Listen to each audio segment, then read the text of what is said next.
What's up guys, welcome to Voicey here. This is your host, Captain Zach, and today's subreddit is r/TalesOfNeckbeards, because this is a good subreddit, guys. Don't forget to like, subscribe, and hit that bell to never miss an episode. This story is called, I Used to Be a Neckbeard. Feel free to ask me anything. So recently I've been watching this YouTuber named Tim Tam Tom, who I honestly believe is gonna blow up. Anyways, I've been watching his series on this subreddit, and I think it's about my time to post something. My story, I feel, is a bit unique because I'm gonna go through the logic that went through my head as a neckbeard, and basically the thought process of a neckbeard. I can't vouch for all neckbeards. Right now, I am about 15 years old, so my descent into neckbeard started roughly 4 to 5 years ago, and ended about a year ago. I say descent because that's truly the essence of what it was. These are the tales from 5th to 8th grade, so fasten your seatbelts, this will be a long one. I'll also do my best to leave out any curse words or explicit details, so if I end up being in Tom's video, he doesn't have as much work to do. Oh, well, that's considerate because I'm doing a video. 5th grade. My descent into neckbeard starts. My mom stops nagging me to take showers, so I decide to not take a shower. The same goes for brushing my teeth, which to this day I still regret, even though I never got any cavities, miraculously. This goes on for all of 5th grade, where my body odor got so bad no one sat next to me.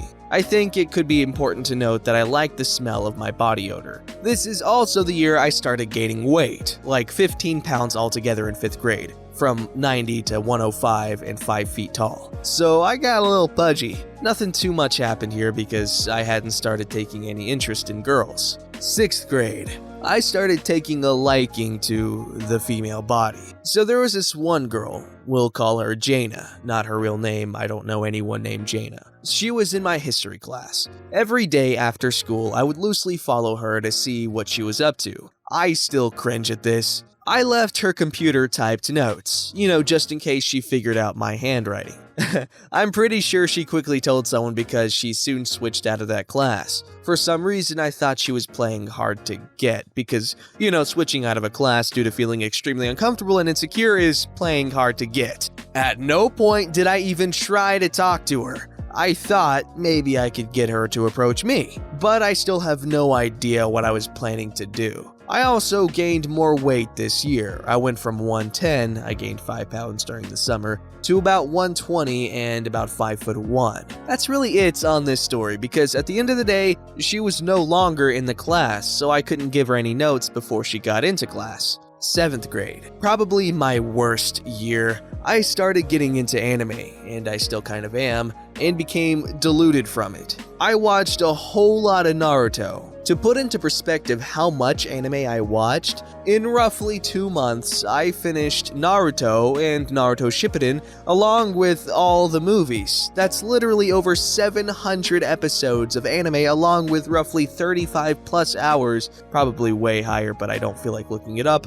worth of movies. Let's just say that's a lot of anime.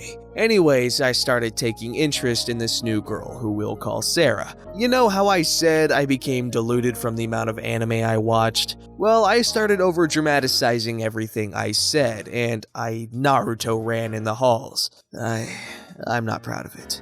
I only did it a couple of times, every time to the lunchroom. I got extra food in the lunchroom all the time as well, so I went from about 122 pounds that year to 138. That was probably close to my peak. I think only after that I was 139, so I maintained that through the first part of 8th grade. Okay, back to Sarah. So it turns out this girl was a person who was into girls. I'm guessing the LE word is not appropriate on YouTube, so I'll use the phrase cat lover. Oh god. Hey bud, just let you know, you can say the word lesbian. Anyways, I should have thought, oh, she's not into guys, maybe I shouldn't try anything. No, I tried to impress her with drawings. Not just any drawings. Drawings to make her look like, drumroll please, an anime character. You can guess that this was a little creepy considering a lot of the anime characters I drew of her had the biggest bazoingas and biscuits you could ever think of. Then I wondered why in the world she doesn't like me. I don't know, maybe because she's a cat lover, and I drew the most objectifying images that this universe has to offer. Maybe because, in general, my approaches were extremely creepy? Did I mention that she also wasn't into guys? Anyways, those are really the most eventful parts of my 7th grade year. 8th grade. I almost went full neckbeard here, but thank God at the end of the year I started gaining back what little normal logic I had back and started realizing that my weight was a problem, and my approach to talking to girls was wrong. A lot of my friends started becoming distant, and I don't blame them for avoiding me. I was nasty, rude, and annoying. This was the year that I became less neckbeardy. There was no secret crush this year, but I started watching a lot more anime, which led into Off-Brand. Quick scroll through the comments of the post reveals Off-Brand is actually Hoontu. My life became sucked into anime. I started to become much more deluded until the second semester began. I started getting my life together. I lost roughly 40 pounds just in 8th grade. I started realizing that anime is a separate world and is not part of reality. And most of all, I started brushing my teeth and showering regularly. Please, everyone, for the love of God, don't ever end up like I was. It's unhealthy and just horrible to other people. If you're gonna have that type of personality, don't make it any worse by having your smell back up your personality. If you see everyone you talk to covering their noses with their shirts, that's a sign. I now know that. Thanks for reading my story, stay fresh. Oh, I completely forgot to mention that one of my Halloween costumes was literally a yellow fedora and yellow sunglasses. I actually thought fedoras were cool, and when I saw one in Party City, my eyes lit up. I'm actually not sure how I completely forgot to mention this, as fedoras are one of the many neckbeard traits. I forget which year I wore it, as a lot of this cringe has been buried beneath me in the lowest trenches of my memory. So you can imagine it's hard for me to remember a lot of the smaller details. Well, good job on your reformation, man. Oh gosh, neckbeards be wildin'. This story's called The Curse of the Soap User. Hello there, I'm here to post a story I hinted at all across the internet from when I had my most memorable stories of neckbeard behavior. Background: I live in a metropolitan city that's in a tri-state area. No platypus though. Ha ha ha! That had just gotten its first anime convention in a few years before the story. Being sort of in the south, in a bubble that isn't Hicksville but still uppity, the funding was from the founder and the ticket sales. They were non-profit though, so after renting the next year everything went to charity. This was the 3rd year, and I was cosplaying Misa Amane from Death Note, and I was about 15 at the time. On to the story. I remember the con being very small back then, shoving 2,000 plus people in an underground center because that's all they could afford and hold at capacity. It was wall-to-wall cosplays, autograph lines, artists, and filled up event rooms. They made the most of it, but you could see on the founder's face that he wished he could do better. Still a great guy to this day. Even the volunteer staff had their hands full but their smiles wide.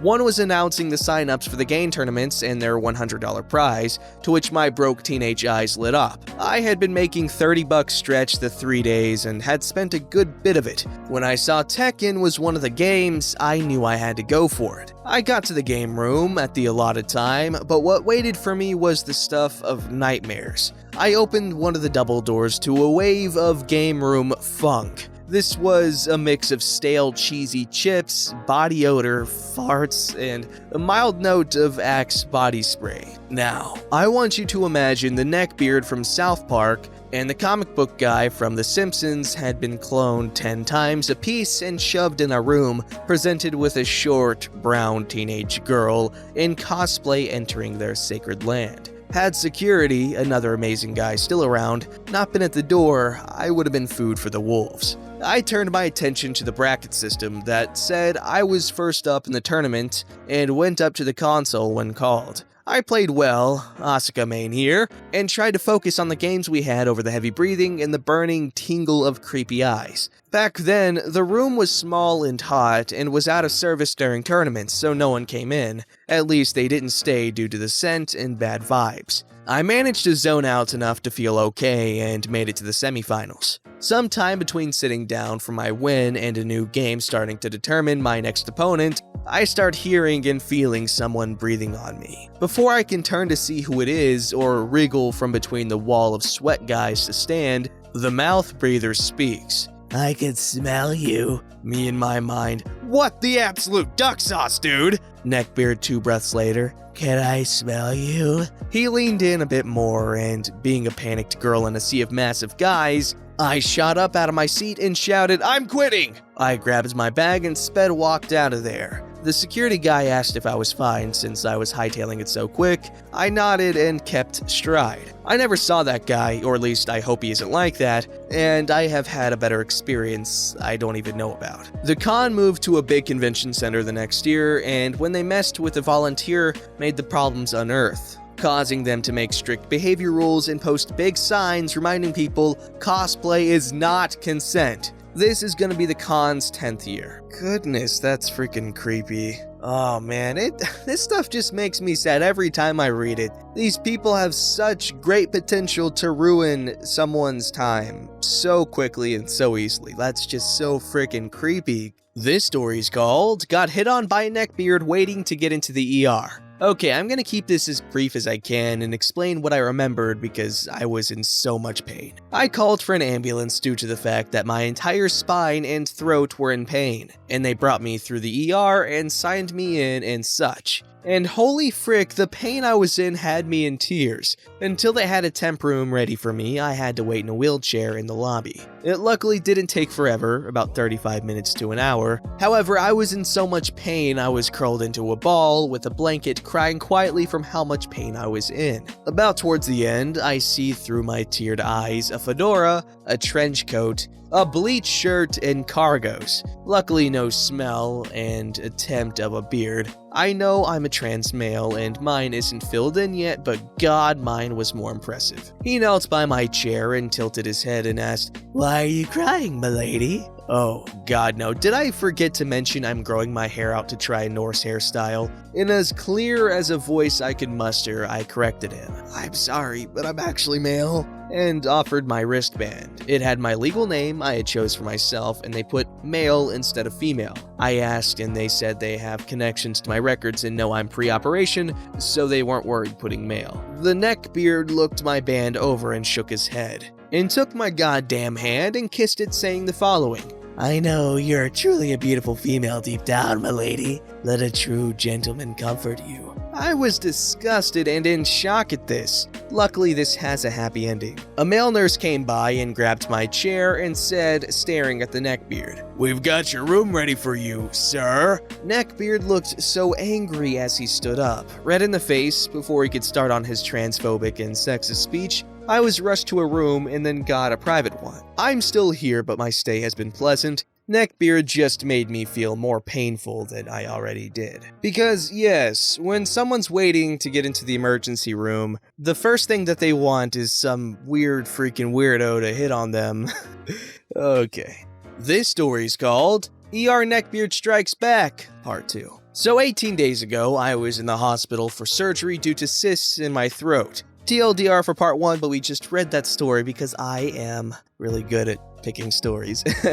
So it's been 18 days. What's happened? Well, surgery went well, staples are out, and healing well. I'm wheezing now and then, but overall, okay. As our tale begins, I was at our friendly neighborhood Safeway on my lunch break, and getting me some very exciting crunchy food since I was on a soft diet for 2 weeks with some strawberry milk. As I grabbed my sweet pink milk, a too familiar face, fedora, and trench coat catch my eye. ER beard. I was listening to my usual podcast, MBM, BAM, My Brother and Me, and I beeline for the self-checkout. Sadly, emergency room beard saw me and followed me. I make it to self-checkout, and my misfortune, there's a line. ER beard approached me and didn't take the hint I had earbuds on. As I go to play the next episode, ER beard saw what was playing on my phone and audibly scoffed. "Those the idiots that own the Adventure Zone?" he said with a hiss. Without looking at him, I said the following: "Yes, and I also listened to that. I enjoy their form of storytelling and even cosplay NPCs such as Kravitz, Barclay, and a character named Taco. If you don't enjoy it, that's fine, but don't discourage others because you're an entitled ass." I did turn to see a look of anger on his face, and he glared daggers at me. Do you play D&D then? Yes, I even DM. What's the point of this? He then pushed his glasses up and smirked. He then went off about how D&D is solely a combat and puzzle game, and how anything about individuality and story building is pointless and stupid. Also, insert him clearly being transphobic and sexist in the same breath. He ended his long-ass rant that ended up following me to the free self-checkout by saying, "You're a girl though, so you wouldn't understand. A true lady would allow men to enjoy what they do and not be into what men are." I had enough, and Thor give me strength. I checked out and started to leave. ER Beard then tried to follow me out, but I stopped and got into his face. I may be a 5'4" dude, but if needed, I will get in your face even though I hate confrontation. Misgender me and say one more sexist BS one more time, you creep. I dare you! He seemed surprised someone as short as me was challenging him, and when he tried to get closer, I took the first step and didn't change my expression. Luckily, an employee who was watching the whole ordeal came by and had him back off. And I only had 5 minutes of my break left when I got back, but damn, them goldfish crackers and strawberry milk was worth it. Yo, unpopular opinion, but goldfish crackers kinda suck. They're just so bland. Anyways, Beardo over here needs to learn to mind his business and just call someone by the preferred pronouns. It's not that hard. It doesn't hurt you. If it hurts you, then you're the snowflake that you constantly whine about, you pieces of poo. Also, I'm sick, so if I sound intoxicated, it's because I just chugged a fifth of vodka. Don't forget to like, subscribe, and hit that bell to never miss an episode.